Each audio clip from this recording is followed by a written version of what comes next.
So Trump won the election and crypto exploded, right? Bitcoin hit $99,000. Everyone thought we're going to the moon. Strategic Bitcoin reserve is coming. Gary Gensler is gone. Crypto winter is over. But here's the thing nobody's talking about. Most of this hasn't actually happened yet. And I'm about to show you exactly what's real versus what's just hype. Look, I've been tracking every single Trump crypto promise since he made them at the Bitcoin conference in Nashville. And the reality check might shock you. While everyone's celebrating and buying the rumor, I'm here to give you the facts so you can make informed decisions with your money. First, let's talk about the elephant in the room, the strategic Bitcoin reserve.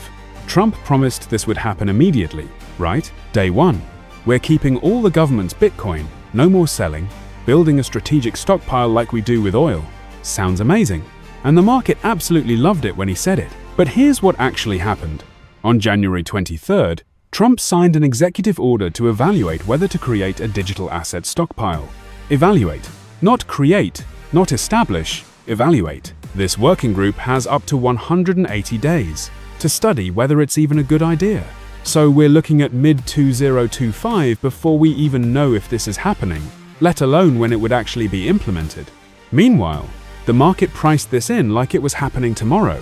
That's a 6-month gap between expectation and reality. And in crypto, 6 months might as well be 6 years. But wait, it gets more interesting. The government currently holds about 200,000 Bitcoin from criminal seizures, worth roughly $17 billion at current prices. Under the current setup, they can still sell this Bitcoin anytime they want. There's no executive order stopping them. There's no law preventing it. So while everyone's celebrating the Bitcoin reserve that doesn't exist yet, the government could literally dump 200,000 Bitcoin on the market tomorrow if they wanted to. Now let's talk about Gary Gensler, the SEC chairman that crypto absolutely hates. Trump said he'd fire him on day one. Crypto Twitter was celebrating. Everyone assumed he was gone. But here's the reality check. Gary Gensler is still the SEC chairman as of today. He announced he's stepping down when Trump takes office, which is exactly what everyone expected anyway, since SEC chairs typically resign when a new president comes in. And here's the kicker, we still don't know who's replacing him. Trump hasn't nominated anyone yet, and even when he does, that person has to go through Senate confirmation, which could take months. So we're looking at potentially Q2 2025 before we have a new SEC chairman. And even then, we don't know if they'll actually be as crypto-friendly as everyone hopes. But let's say they are crypto-friendly. What does that actually mean for your portfolio? The SEC can't just wave a magic wand and make all crypto regulations disappear. Most of the enforcement actions against crypto companies are based on existing securities laws that would require Congress to change, not just the SEC. So while a crypto-friendly SEC chairman is definitely good news, the timeline for actual regulatory clarity is much longer than most people realize.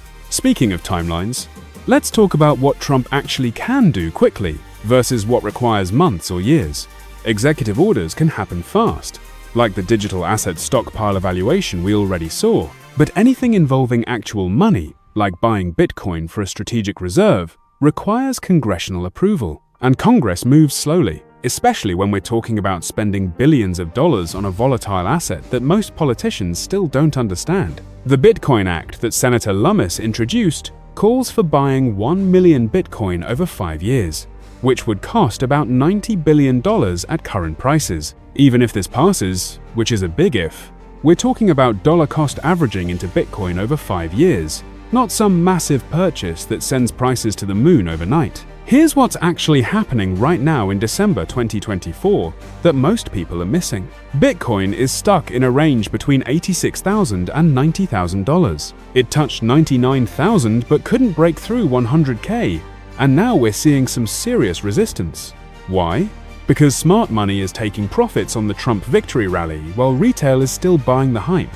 Institutional investors who bought the rumor are now selling the news, especially since most of Trump's crypto promises have either long timelines or haven't materialized yet. BlackRock's Bitcoin ETF saw massive outflows last week.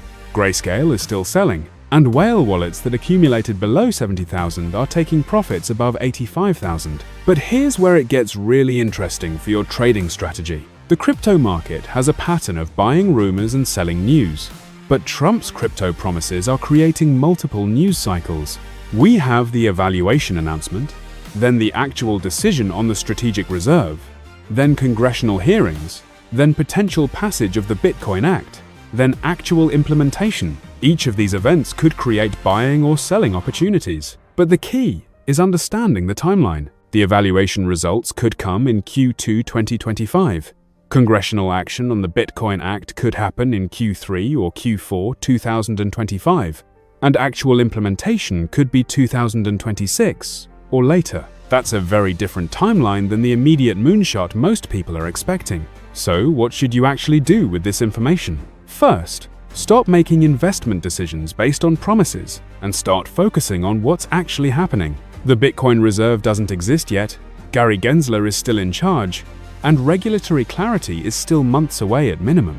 But that doesn't mean Trump's crypto promises are worthless. They're creating a long-term bullish narrative that could play out over years, not months. The question is whether you're trading the short-term hype or investing in the long-term vision. If you're trading, pay attention to the actual news cycles and timeline announcements, not just the promises. If you're investing, dollar cost average into quality projects and don't get shaken out by the volatility between promise and implementation. The biggest opportunity might actually be in the gap between expectation and reality. While retail is buying the hype and getting disappointed by delays, smart money is positioning for the actual implementation timeline. That's where the real money gets made, being early to the real story, not just the hype story. And here's my prediction for what happens next.